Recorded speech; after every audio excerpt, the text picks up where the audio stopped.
morning. This is Tampa Home Talk. I love the new Facebook view. Wow. Hey, okay, good, because I hit a button real quick and I wasn't sure if we were still live. Are we? Oh, yeah, and I'll tell you, that looks Hollywood now. You can see everything perfect. Okay, tell me this too, Pat. Can you hear what is coming through the studio lines on our Facebook Live? Not yet, because, no, I can't hear that. I just hear you. You cannot. Okay. No. I plugged it in. Apparently did it all wrong. We'll take a look at that during the break. We'll have the engineer figure it out. He'll be able to fix it for sure. Leo came from Beryl Engineering and Inspection and Sound Quality Control. Absolutely, without a doubt. And, of course, our little monkey in the middle this morning. Adam Talley with Talley Insurance. Yes, that's you. It's great to be here. Happy Friday. Did a little bit of a surprise for you guys. So we got a guy coming in that, do you know Eric Bunch? Yeah. Okay. Yeah. So we have the guy from Dadpreneur coming in, Mr. Eric Bunch. And we're going to talk about the dad's perspective, right, of being an entrepreneur, which is interesting because you guys are neither dads, right? Dog dad. Proud dog dad. So you'll get to Not so proud hear dog dad. and feel like what that's about. So I thought this would be such a fun show today to talk about successful entrepreneurs and basically what they have experienced. Like if you could fast track that and shortcut it and go back and actually learn some stuff from that, what would you learn? And so I thought, how fun would it be to actually chime in and pull some of this, like for us to comment on it. So what I did was I pulled stuff actually from the HuffPost. They wrote a really cool article where they interviewed a whole bunch of entrepreneurs and they put together a list of 33 different things that entrepreneurs learned. And I thought, oh my gosh, we're going to talk about that. So fun. What do you think, Leo? Are you excited? I love it. 33 different things in 1 hour. Usually we usually takes us a whole hour to go through a list of 5 to 7. Well, we got 2 hours. And we usually skip one of those along the way. Yeah, because I was talking to Jeremy, who we had on the show last week, who I'm pretty sure is going to become a show partner and is listening right now. And he was like, so how do you guys plan out your shows? I'm like, well, usually Katrina finds a list of 5 to 7 items, and within an hour, we're lucky to hit all of them. Well, we got 2 hours, so we'll try to have as much fun as we can. Yeah, but the sign says we have some guests coming in for the second hour. We do. I think Jen's coming, not 100% sure. It was an open invite, kind of like, hey, if you can come. Eric's definitely coming. Yep. So before we dive into the content we have for today, one of my questions is, and Leo, you answer last, Adam. Okay. Leo, you answer next. How old were you when you started your first business? And was that the business that you're in now? And I'll answer them too, just for fun. Let's go with 17, and it's not the business I'm in now. So what did you do at 17 to open your own business? I kind of revived the college newspaper that had been dormant for 15 years. So tell me about that. I'm going to learn something new about you today on the show. I know it. So basically, back in college, I didn't go to class, so I needed something to do, and I knew we had a college newspaper, but it had gone defunct. So basically, me and my now business partner, we kind of revived it. And another person who was like not majoring in photography, but really passionate about photography, the three of us kind of revived it. So I was writing 2/3 of a newspaper for the better part of a year. And how did you turn that into a business? Well, over time, you got to sell ads. Right. You have to grow staff. So it was more of a volunteer business on some aspect of it. But selling ads to be able to print. And then there was distribution. So it's logistics, writing, distribution, where to get content, figuring out how to do press passes, eventually line So I got a better question. Like, why are you doing our outlines? Why am I doing the outlines? I'm going to start doing a mastermind with you and make you jump in and help. I just list of 5 to 7 things. It's pretty simple. All right. So 17, you picked up the dormant little college press thing and ran with it. What did you do after that? Wow. So after that, I guess my first real business outside of being in a band, running a band. So you have to do booking, making sure everyone gets paid, make sure you're legit, have insurances. Do you still play out? You don't have time anymore. for that, right? Yeah. No. I guess my first real business outside of the band was running a music store. Which one? Store. I was a small one down in Fort Myers. It's when Guitar Center put us out of business, but that was my first. So you might not know this about me, but I worked for Thoroughbred Music. Oh, wow. When I was younger. It was like the one little time I had a hiatus from this business and the only time. And I reorganized their entire department. It was so whacked. But anyway, most musicians have heard of Thoroughbred, right? I'm sure. Definitely. Yeah. Anyway, the mail order division, I'm the one that started and kind of ran a lot of that. That was pretty intense back then. And the guy that was my boss, my big boss, guess what he does now? Sells real estate. Okay. Or tries to sell real estate. So what'd you do after that? So after the music store, I then formed my own like mini radio station, online radio station. So we were. Pat, are you back there listening? Because you have to. There's a little part if Leo doesn't tell it, I'm going to tell it. Can I tell it? Go for Yeah, it. go ahead and tell it. Yeah. Okay, go. Finish Oh, your by the story. way, I can hear your studio line sound great on Okay. Facebook. That's awesome. Sounds great. Thank you. Okay, great. So at that point, I had formed my own radio station. Again, we were selling ads, collecting interviews from bands, going out there helping promote the local music scene. Eventually got to the point where we were able to have a streaming of 24 hours a day of music, and we'd have talk shows throughout the day. So it wasn't as intense as the Beasley get-up, where it's mostly live radio. Most of it was pre-recorded, and most of it was just... It was fun because I had like certain hours for certain types of shows, and we would randomize the library of music we had. So it was just. Let me ask you, did you play any Taylor Swift? Let me hear the artists that you played on that radio station. We couldn't play Taylor Swift. We had to play locals and independents. We had some record labels that would let us play their music, but for the most part, it was locals and independents. So Leo, were you in college when this happened? When No, you tapped into the radio station and like started using their signal? Yes. Pirate radio. So we were doing pirate Only radio. the engineer We could were do doing that. pirate radio back in college. So when the newspaper was up and running, we had discovered that we had access to an FM band of radio.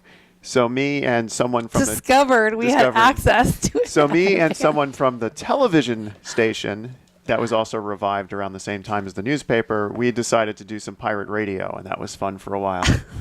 That was actually my first radio experience. So now I'm 19 in college doing pirate radio in the middle of the day. Eventually they found out, they recognized my voice, so they knew who it was. They just didn't know where we were broadcasting from. We had actually broken into one of the old classrooms to set up a mini studio that was abandoned. It was a lot of fun. They're like, where the heck is that coming from? We can't find it. So I don't even want to know how many businesses you've owned. Well, right now I only own 4. Okay. So Only 4. Only 4. So which 4? Of course, Beryl Engineering and Beryl Inspection. Engineering and Inspections, and then some real estate companies for investment. Okay. And how old were you when you started Beryl? I was substantially older. I was in my mid-30s, early 30s. Substantially older? Well, if you're looking at 17, forming a Compared to, yeah.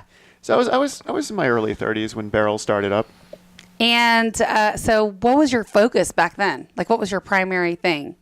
Beryl? Mm-hmm. It was to survive. I mean, any new business. Right. But I mean, what were you doing the most of? Home inspections. Okay. Yeah, it was one of those things where, as a new business, your first level is survivability. Of course. So you think you know what you want to do. You think you know. I mean, it's different if you own like a Menchie's or a Pinkberry and you're like, I'm going to sell yogurt. But when you're doing a service organization where your overhead's really low, you're working out of a bedroom in your house. Right. You have all those costs are down. Yeah, all your costs are down. You already own a computer. You already own some tools, things of that nature. You pretty much just try and find what people think you're good at. And then you say, yeah, I could do that. And then you go out and do it. So you become known to do something in a service industry. Then that becomes your niche and you run with it. And it takes 2 or 3 years for people to figure that out for you. Right. So Adam, do you own part of your family's business or is it still dad? It's still dad. Okay. So your dad was how old when he started the business? Do you know? 25 when he Okay. started it. And he started as a captive nationwide agency. So he worked for Nationwide. They used to have an office off of West Shore back then. And, he worked out of that office for a while. And then they gave him a shot in Brandon, and the rest is history. So for me, I started my very first business. I was 23 years old. Outside of, some of the other stuff, which we could talk about back then. I'll give you a little snippet of some of my history. I literally worked 3 jobs at one point. Wow. Before I bought my first house, I worked 3 jobs. And Thoroughbred was one of them at the time. Now, So- I did have a small business when I was 6 years old, if you want to hear about You that. did? Yeah. Okay, we're going to When we have to come back. hear about When we that. come back, yeah. Right after the break. All right, so, and then we're going to talk about, what made you decide to be an entrepreneur and what actually drives you? And I'll answer some of these fun questions as we go. I have a feeling we're not going to get anywhere near 33.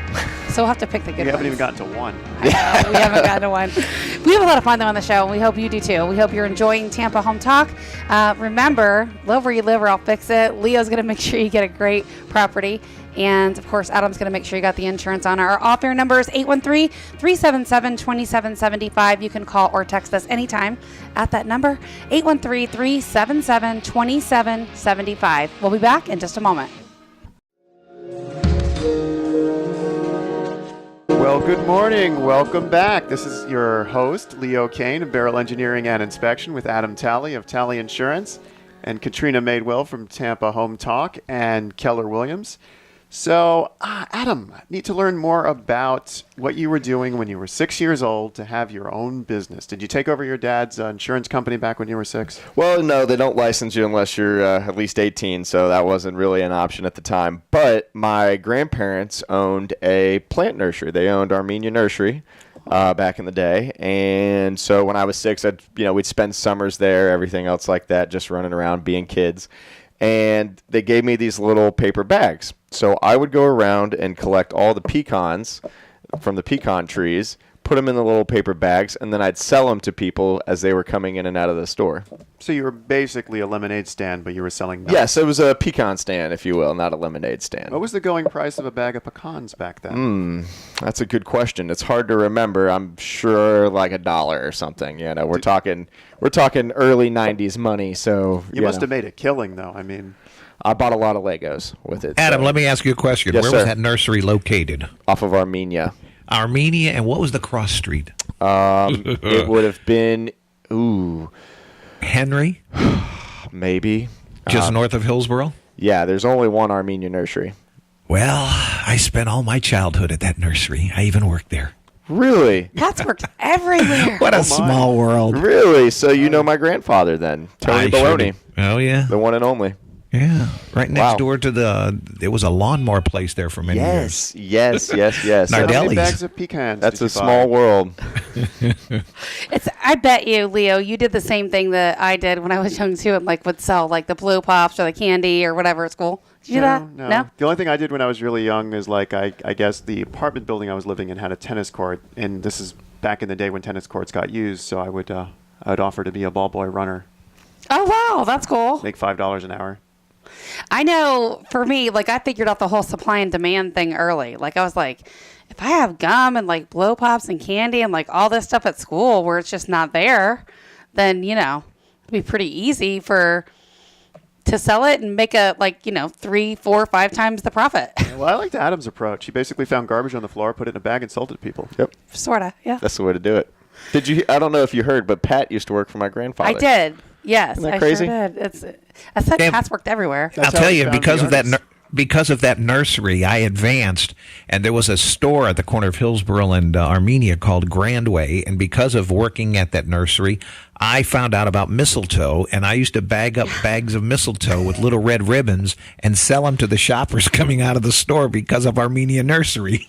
Wow. Pat You probably stole your pecan I idea. know. he wow. probably had the mistletoe and he's like, come here, give me a kiss. He stole your. I told people it was from Armenia Nursery, high quality. That's good. That's a compliment to your grandfather's It is. nursery. It is. And back in the early 90s, mistletoe was very popular because of the Batman Returns movie. I suppose. Yeah. You better turn that. It was a guy different up. Leo, era turn too, up. right?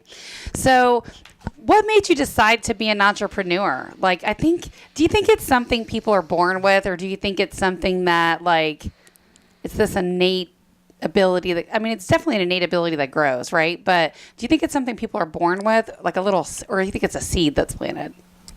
I'm a firm believer of Myers-Briggs personality type indexing, and everyone's got one of 16 different personality types, and there are certain personalities that lend themselves more towards entrepreneurship than, let's say, data entry or sales. I totally agree. So that being said, I think there are some level of innate abilities, but you still need training. That still needs to be nurtured, and that still needs guidance. I'm curious, do you think people are born with that, or do you think they develop who they are based on their environment? I would think it's a little bit of both. Yeah. Personally, that's Yeah. always been my experience. Is it takes it takes the experience plus the personality to really make whatever you're trying to do go. Yeah, there's a business saying I go back to, and this is an Ivan Meisner business saying for those BNI people out there.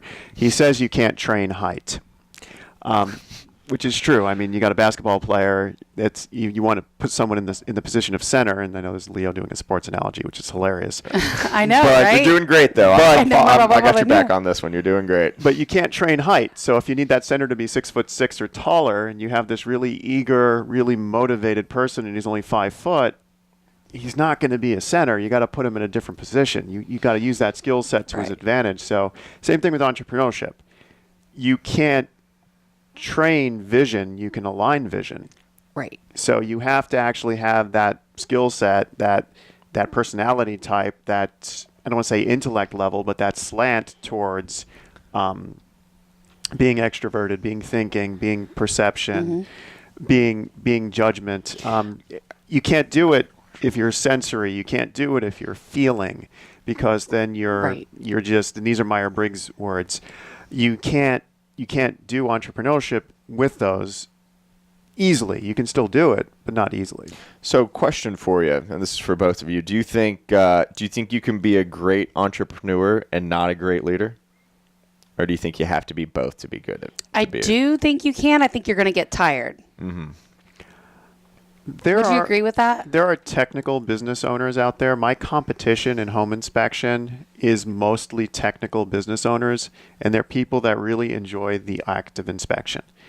They hate everything else. They hate the Right. marketing. They hate the networking. They hate everything else that gives them the inspection. They just love the inspection. But let's face it, if you're doing that 20, 30, 40 years later, you're going to get tired. Oh yeah, That's true. Most technical business owners burn themselves out within 3 to 5 years. Yeah. So I think you can be a good entrepreneur without being a good leader, but and this is I'm gonna talk out of both sides of my mouth, but I think you need to hire smartly and hire somebody that is a good leader. Yeah. Which knowing how to hire is being a good leader, but you know what I'm saying. Some of that stuff on the list is what we have as well. And it's interesting because I just pulled like the little bullet points and then like whatever the leader said, the key points they talked about it. And I figured we could chat about it as well. And this is some of the stuff I've learned through leadership myself as well. And I feel like it's one of those things you never stop growing. There's always more to learn.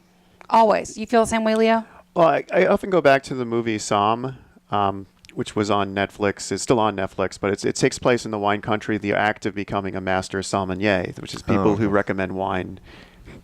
Sorry for all you somms out there. I've just really downplayed what you do. You do a lot more.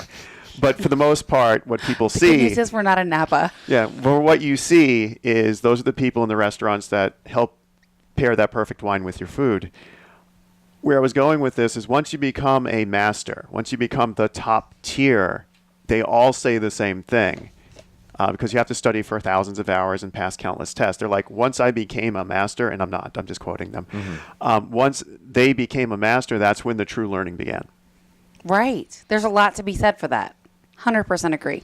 Because then you're learning to be a leader, right? Like you master something, now you're more than likely learning to be a leader so you can help others work in that same space. That's what I see in a lot of the circles I run. Yeah, and that deals with the Maslow hierarchy of needs. You eventually get to the point of self-actualization, which is that top tier. And once you're self-actualized, you can actually help society. You actually value society more than yourself because you're comfortable enough with yourself to hit that point. Yes, there's a lot of growth that happens in that place, I would say. All right, so shall we get to number one? Yeah, let's get to number one. But I do love all this psychology talk. I was here on about to say this is the psychology hour with Leo No, Cannyn. I spend a lot of time on this. I read probably nothing but self-help books. Like I don't really read a whole lot of other science fiction type stuff. I just don't. So I just read and study and watch a lot of videos on this sort of stuff. And This all ties into my master's degree, so I can talk for days on this. I love it. Me too. I'm excited about it. When are we going to get to the bathtub reglazing? You know, Pat says that because it was like one of the worst radio shows we ever did. It just was. The guest just was not very good on air. But he does an amazing job with bathtub reglazing. But once you have your bathtub reglazed, look at that puppy shine. Okay, Leo. Thanks. Actually, a sidebar of the sidebar to the sidebar. If you have a bathtub with grime, like that, you get that black grime or that red grime on the tub, what I recommend is making a slurry of vinegar and baking soda. Yes. Make that sure works it's for everything. heavier on the baking soda and put some vinegar in there. It turns into a paste. You can rub it on and it will take off that black grime. I call it a slurry. It Sweet. works with a lot of stuff, too. Yeah. We do that at our house. You can use it on your teeth too. And you can use it in your science fair projects to build a volcano. I'm sure you Yes. did that. I've done a lot. I've He done a speaks lot from of baking soda experience. volcanoes. Those are awesome. So the number one thing on the list from one of the entrepreneurs was welcome detours and failures with open arms. Lots to be said for that, right? Absolutely. So what's a time when you had a detour and a failure and you're like, oh, I learned so much from that? Failures are constant. I mean, that's they often say to be a land developer, you're not a true land developer until you fail 3 or 4 times. And yeah, failures happen all the time. You just have to learn from them. I find that with the employees, they learn more from a 100-year-old house with 1,000 defects than they do from a 5-year-old house with 10 defects. Oh, So yeah. you learn from your failures, you grow from your failures, and it's just taking that information to help not do it again. So when we come back after the break, I want to hear, and I got a really big one that comes to mind first, and I'll share it. I'll throw myself right under the bus, but I want you guys to do the same thing too. I want to know about what's one thing that you're like, oh my gosh, this is the worst. Like something that you're like, made you maybe even rethink being an entrepreneur or rethink what you did in your career. Okay. So you got a minute to think about that. Rolling into the break. Our off-air number is 813-377-2775. Again, you can call or text us anytime if you want to catch up with us, 813-377-2775.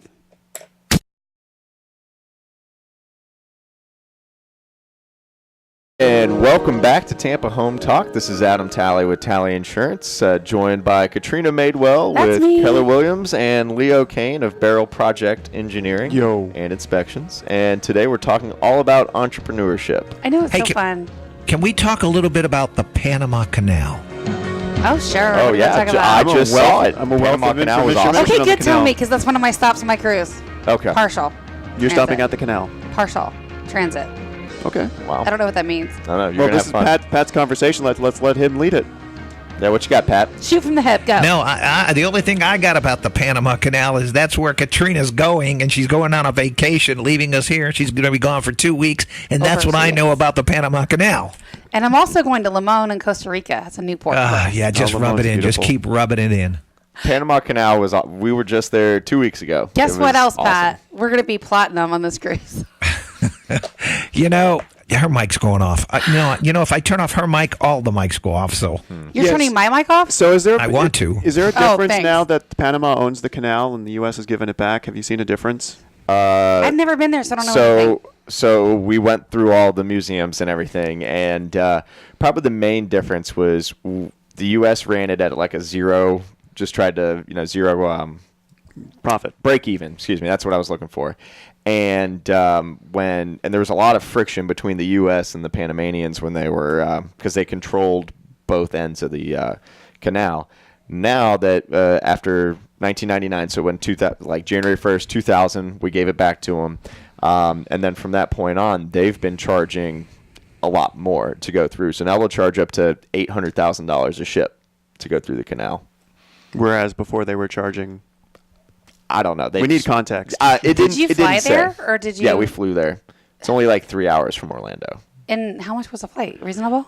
We took Spirit, and Oh. it was actually it wasn't too bad because we upgraded. You can upgrade to the nobody can see To me, but real the seats? the first class of Spirit, which was only like $34 Oh, more gosh. dollars a person, and they were nice. But you have to think. Okay, so $800,000 to get a whole cargo ship of 4K TVs through the Panama Canal versus having to float all takes the weeks. way around the tip of South America to do the same thing. Well, it's time, and then think about the gas to go all Yeah. the way around. You know, Mostly time and. I need to do some more homework on this. Like, I don't even know really much about go where to I'm the going. museum when you go. Although see- if you go to the museum, you don't have to sit we- through the I don't movie. even know It if we wasn't get worth off. it. Do you get the Teddy Roosevelt speech about the Panama Canal there? We did not. Oh, we did that's not. It was classic. very Panama centric. Oh, of course, at this point, because they've taken it over. Indeed. But I will say, Panama City was one of the most modern skylines I've ever seen. It Really? was so impressive. At It was- $800,000 a ship. Well, hey, give it to their government for putting it back into the city. There was so much construction going on. It was ridiculous. It's a feat event. Did you learn about the lock system? Oh, how yeah. they- Oh, so yeah. We there's saw a ship go through. A lot of engineering that you learned about. I'm kinda Lots of jealous. engineering. Tell I'm us really the background jealous. story of that in a short little version. What, the way that they dredged it, and they have a lock system that Yes. allows water to move into certain places so ships can move through in certain chunks. So otherwise it would just kind of overflow or not have enough water in it for the Wow. ships. I mean, it's a very complex. You like got 2 moving dams basically. Wow. And That's 2 awesome. is an understatement. There's like 30. Yeah. All the stuff that goes behind that the layperson like me would probably not ever pay attention to. Well, along the same lines, it was funny. I started watching the HBO series Chernobyl, and everyone knows about the Yeah, yeah. Chernobyl incident. It's interesting to learn more about it, but we're halfway through episode 2, and my wife turns to me and is like, "How does a nuclear reactor work?" And I'm like, "That's a great question." I start to explain it, and sure enough, there's a scene in a helicopter where one of the head military guys turns to the head physicist and like, "You need to explain how this thing." He had a garbly voice like the Kia guy, and basically, yeah, dude.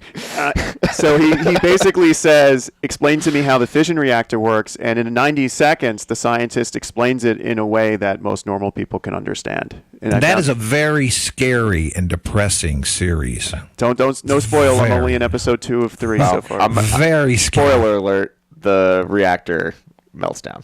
No, it doesn't actually. Spoiler alert.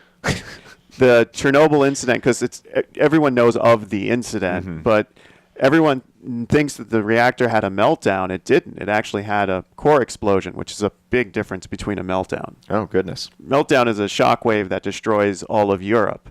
An explosion is just something that contaminates 200 miles. Or we'll see. I want to see their spin on it. The show is awesome. I highly recommend it. HBO is not paying me to say this. Now I that- don't watch TV. Now that Game of Maybe you Thrones is should. over, HBO has gone bankrupt, so hopefully Chernobyl and John Oliver can keep them afloat. The new Watchmen show looks like it's gonna be Yeah, pretty that's good. not till December. I know. Okay. You guys watch way too much TV. I'm just saying. I don't know how to read, so I have to watch TV. Okay, fine. My wife forces me to watch these miniseries because she likes miniseries because they're complete stories and they're usually better told than normal television. So I watch those with her. Makes sense. Has she I- made I- you watch Big Little Lies yet? I do not watch that. That's a girls' night thing. It is. They grab some wine. They go watch Little Big Lies. I go play some video games. Little Big Lies. Anyways, Sounds back lovely. back to How are entrepreneurial we ever shit. going to transition? Have we to this? I don't made even it through know. number 1 of 33 I don't yet? even. We're just going to talk about whatever we want to talk about this hour. Apparently, that's just the way it's going We're to go talking down. about entrepreneurs. We're talking about how entrepreneurs have some kind of, and it's got to be on the list, how they diversify so they're not all business. Yes. Is that, what number is that? So they, let me find. they do out. stuff that's not all business to stay sane. I'm not going to look Yes. through this. Hold on. I'm going to skip through it. But And is there one on the list for, and I'm a big proponent of this, is to be successful, you should surround yourself with people that are more successful. it's in there. Yes. Yeah. It's in there. Yes, As I Okay, so- agree. Because what's the saying? You're the average of the 5 people you hang out with the most. Yes. Oh yeah. So, you know. Then we're 3 of the 5. I heard so- that this morning on the re-air of Business Rockstars. I don't know if you heard it, but they were saying how if you want to, like, if you're in the millionaire bracket, or that's where you're going, actually hang out with billionaires. Yeah. Or study billionaires. I always want to You be. got any of them lying around? I'll look for them. I always want to be the dumbest, poorest person in the room I know. because I can only be all ships rise. Like here's Panama Canal thing. But I guess the better question is, like, how do you even connect to that network, right? Like, how do you go seek out the billionaires to shadow? There's different ways to do it. I mean, you can network in groups like BNI, Partners in Network, RGA, Ken and Greg, if you're listening. But yeah, there's networking groups you can do that to find the other business owners. There's Chamber of Commerce's, Rotary Club. Boys and Girls Club. Yeah. Surprisingly, in Tampa, if you want to meet the richest people in Tampa, the Boys and Girls Club's the way to do it. Wow, I never would have pegged that. Yeah, my friend who does insurance, not the type that Adam does, but does condominium insurance for buildings. He was We do suggested to that join too, the by the Boys and Girls Club so he can meet that person that's redoing all of Channelside. Cool. Interesting. Love it. We Love do it. Love it. insurance Love it. on condos too, by the way. I know. I didn't plug his name. Share it That's fine. around. Didn't plug any names. That's okay. So one of the plenty things to too go they around. talked about, and I know you'll get this: successful businesses require 100% attention. Everything else is a distraction. Isn't that interesting? Especially in the startup phase, you Oh, can this- think about that. Yeah. I mean, back when I was starting up Beryl, I was not with my wife at the time, but yeah, I got broken up with constantly because I'm second to the business. I'm like, yeah, I need to put Yes. food on the Yeah. table.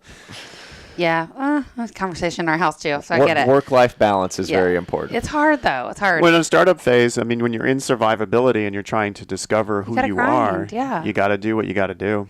So the comment that came out of that's from the entrepreneur that they interviewed said, successful entrepreneurs don't do the minimum for their company. They constantly work to grow it, evolve it, and prepare for the future. Very well said, I thought. So I really like that. So your company's focus comes with trial and error. So one of the big piece they take away, they said the clarity, have the clarity of focus. It's so easy to get distracted in today's environment. I can so relate to that. It's back in the day, survivability will take on any types of inspections. Now we have 11 different inspection types. If it doesn't fit in one of those boxes, we say we don't do it and refer it to our competition. Because I don't want to spend 40 to 80 hours to learn how to do something we might do 2 or 3 times. Yeah, makes sense. I'd rather spend 40 to 80 hours marketing on something we do 1,800 times a year. Well, it's the difference between survivability, stability, significance, success. Like there's this whole hierarchy in the way you progress as a business owner and as an entrepreneur. What about mistakes surfacing as new opportunities? And I think I kind of talked about this a little bit on one where I said, welcome detours and failures with open arms. So let's go back to that question. What's the number one thing that you're like, oh my gosh, this is awful. This was a mistake. It's probably one of the worst things could have happened that made you possibly rethink about leaving? I guess starting off, the negative reviews, I mean, this is going to tie back to a Netflix series called Black Mirror. There's an episode called Nosedive. And it's in the future, and everyone's got like a Google Glass implanted in their head, but you rate people and interactions. So every time you take an Uber, you rate that person. Every time you go to a restaurant, you're on Yelp, you rate that thing. We're almost there. Yeah, we're almost there. So that's what makes Black Mirror so scary is it's like we're there. This is rating people as you're just walking by them and stuff and interactions. But once you start to get a negative rating, other people start to give you a negative rating because you see the negative rating. So starting out, I was always scared of getting a negative review. I'm still scared of it, but now it's not crippling. Back in the day, it was crippling. No, but surely you made one big mistake or something happened or you didn't pay attention to something and you had this big whatever surface. Like, I'm done whatever surface? Or just a big one. I'll give you a prime example. Yeah, I need an example. I used to share this story a lot when I did the show with Dear Mish. I know Pat's heard the story before, but I told you I started my own business at 23. I opened my company as a correspondent lender, which means I had to have a minimum net worth with audited financials. So it wasn't it was legit. So with that, well, it's not like a startup, right? Where you can work in your basement, or your office or whatever. Mm-hmm. So anyway, we opened up as a lender, and one of the things that happened in that experience, again, I was 23 when I opened my business. I was 25 when I had my oldest daughter, Madeline. And so what happened was the bookkeeper kind of got ran off, wasn't paying attention to the details, was just in the grind, right, as they say. And the next thing I know, my business partner that I went into business with, which was family, by the way, and that's one of the things on the list, being co-aligned with the people that you go in business with, decided to pull a lot of her money that she had out of the business and basically say, oh, I want to do something else. Part of it was, at the time, you could work under someone else's license. So that's what happened. Everybody was working under my license. She couldn't pass the state exam. And so that was part of the reason why she took her money out. Well, then combined with some other stuff, right, like the bookkeeper running off, what I didn't realize, which came later, was I had a lady from the IRS that showed up at my office and said, by the way, I thought it was not real.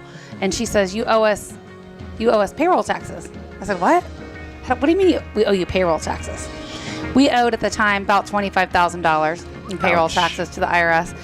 Back then, that was a lot. I was about to say, what year was that? That's like for $2 me billion right now, now. that would feel like $100,000 or more right now. Yeah. It would feel like that. And it was so, and mind you, I'm about 8 months pregnant, so I'm out to here. It was an IRS lady. So you're care and stress free at the moment, Well, we'll talk about that when we come back in a minute. We'll talk about how that experience was and what I learned from it, because I learned so much from that experience. We'll be back in a minute. Well, good morning. Welcome back. This is Leo Cannyn with Beryl Engineering and Inspection, joined with Adam Talley of Talley Insurance and Katrina Madewell of Keller Williams. We are dancing around a list of 33 things that entrepreneurs should discuss. Let's face it, we just talk too much. It's going to be really hard to get through a list We tell of a good 33. story. Like we could blow through it, but it'd be boring. Any good business book, any one of those 33 would be the entire book. Could be, yes. That whole paragraph that explains the one of the 33 would be basically then ghostwritten the rest of the book, which is all parables and stories. Yes. And that's what we're doing. We've talked about 2 or 3 of these, and we've told a whole bunch of supporting stories. So going back to my story, when I was 25, I owed the IRS money, a lot of money. At 25, when your business... And you didn't know Darren yet. I didn't know Darren. I was scared to wits. I wish I did know Darren back then. He would have got that down to like $2,500. I can tell you, like, I was so scared. Like, first of all, I didn't think the lady was real. And then she showed me her badge and I realized she was. And then essentially the long story short was she kind of took pity on me. I'm lucky I got a little female lady that came in and she knew I was a young business owner. I was scared. I had no idea I even owed the payroll taxes. And I was like, oh my gosh. So what I learned from that experience, because it couldn't have happened at the worst possible time, of course. I was pregnant, right? So I got like no time off with my daughter. We really did not have the capacity, the bandwidth, or the business to even figure out how to begin to repay that. But what we did was we sold our house, downsized. We did, like, immediately sold our house, downsized, and tried to get out of that mess as quickly as possible. And I learned 2 things from that experience. Number 1, our business was set up so wrong. We got bad advice from the CPA right out of the gate. They set us up as a C corporation right out of the gate with these huge salaries. Yeah. It just didn't make any, like, now knowing what I know, that was just the worst advice ever. Could you reclassify? Oh, absolutely. Yeah. I figured out what's wrong with by the way, we're coming out of the headphone jack here, going into a headphone jack on the laptop. We need to be coming out of the headphone jack here on the comm racks and going into the microphone jack. Oh, that's easy. Did you plug it in? No, I just realized it while Okay. I was sitting there. Because we're Yeah, going from that makes headphone to sense. headphone, so You're obviously right. there's no sound. Oh, we have a When whole, you we say have that, a it whole feels other so hour. dumb. So Yeah, so during the next break, I will... We'll fix it. Sorry, I Yeah. just had an epiphany of why it wasn't working properly. But if we do that, is it actually going to take it away, or do you know? No, what I'll do is I'll come out of the headphones. So the headphones for the comm racks will be the microphone for the laptop, so they'll be able to hear everything. Okay, perfect. Awesome. Great. All right. So still talking mistakes. I real quick, suppose. yeah, just what I learned from that experience was, we were classified wrong right out of the gate. So get some good, solid CPA advice, legal advice when you set up your business. Didn't do that at 23, didn't even know that. Mind you, Google wasn't around. The internet wasn't really around at that time like it is now. So I feel like the younger generation has such a shortcut, right? Right. Where we had to like look through encyclopedias and stuff or ask people. It was just so different. You didn't have web crawler back then? No, we didn't have any of that The stuff. first search engine, the web crawler with a little spider for the logo. Yeah, but we didn't have any of that stuff. So anyway, I learned that. And the other thing I learned too is don't turn a blind eye to your books. Oh, no. Like pay attention to everything that's going on. Even if you're not doing it, you always need to know what's going on. Look at your stuff. Absolutely. My biggest lesson that I've learned was time management, right? I've been in a bunch of different organizations. I usually get asked to, take on a leadership role, board of directors, something like that. And my biggest thing was I was getting stretched so thin, but not getting the results from it, So But you can't manage time. You can only manage yourself. exactly. So that was the biggest thing that I learned was looking at where my time was going and what I was receiving from it, right? Am I spending so much time where I'm only receiving X amount of dollars versus kind of like you said, repurposing that time and putting it towards where you're going to make the most money. So when I say that, Leo, that experience for me, like that was the one where if I was going to go get a job, that probably would have been the point that I went and got a job, but I didn't. Stuck with it. So for you, It'd still be those negative reviews. That's the biggest mistake that you made? No, that's it? That's the thing that makes me want to quit. That's where I thought the question was being asked. That's fair enough. Because you do, like, we're out there, we're on a house for 3.5 hours. We do a great job. We find 60, 70 defects. We put together a great report. We've done our best effort. And then there's one thing that we either miss, or there's one thing that the client thinks we miss that's in the report. Which, by the way, you have that buyback guarantee. That doesn't help on the review. They think we've missed something and we haven't. And then we get a negative review, and we've put all this effort in. We're not out there to just make money and So like, how take do you- advantage of people. We're out there to give them the product, and then when you do all of that, you've done your best effort. It is good enough. It's better than what your competition would have produced. So how do you combat that? And they, If one of you guys made a mistake, how do you fix that? well, they make a mistake. It's different. I mean, we have the porch we have the porch handyman credit for the small stuff, and we have the buyback guarantee for the large stuff. The porch credit can be used for anything, but we often say it should be used in case there's something minor that may have What's been the overlooked. porch credit? Basically, there's an organization called Porch out there that does like a Home Advisor or a Craigslist. They'll pair you up with contractors to get work done, and they give you a credit off the service. So $100 off an electrician bill or $100 off a plumber bill if you use them to find that plumber. So here's the thing. I had an agent that worked for me, and the client was referred. Another agent had actually worked with that customer to help them find a property. Had the home inspection done. This was pre-Leo. And really, I felt like it had a lot of stuff. Like it was too much for a first-time home buyer. Part of the challenge for me is I don't want to stand in the way of someone buying their dream home, right? Like I'm going to be 100% transparent with them. I'm going to tell them I feel like they should move on. The guy was in a construction related field and really kind of felt like, oh, we can handle everything. I love the house. Like, and I think that's what happened. He really kind of sold his wife on it, but it was too much. Like there were so many things. When there's defects being flagged by the appraiser because it's not passing an FHA inspection, there's a lot of defects. That's a problem. Yeah. And it used to be a lot more picky than it is now. But the things they were flagging were big. And so I remember literally standing in the house with them telling them, you know, we can find you another house. You don't have to buy this one. I remember telling them that. And they went ahead on and bought it anyway. So what happened was this particular client ended up leaving a negative review online. She left us a 1-star. And it happened on my daughter's 18th birthday. And this was like a year almost after she closed. And I'm like, what the heck? I was so mad about it. I tried to call her and then she didn't take my call and then I was just mad. So what did I do?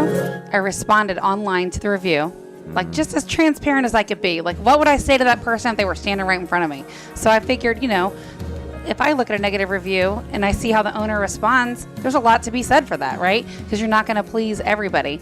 So when I responded to that and the lady kind of realized, like, and I think she saw some stuff on Facebook, how it kind of like ruined my day a little bit. She agreed to meet with me and talk to me. So I went to her house and I met her. And long story short, I made it right. And she fixed the review. Nice. And, you know, I think there's things you can do to make things right. And that's probably the bigger purpose, right? And the bigger reason in what you should do to make things right. All right. Our number one's up already of Tampa Home Talk. Thank goodness we have another hour. 4 or 5. All right. 813-377-2775. That's 813-377-2775. And we'll be back in just a minute with Eric Bunch. So stick around.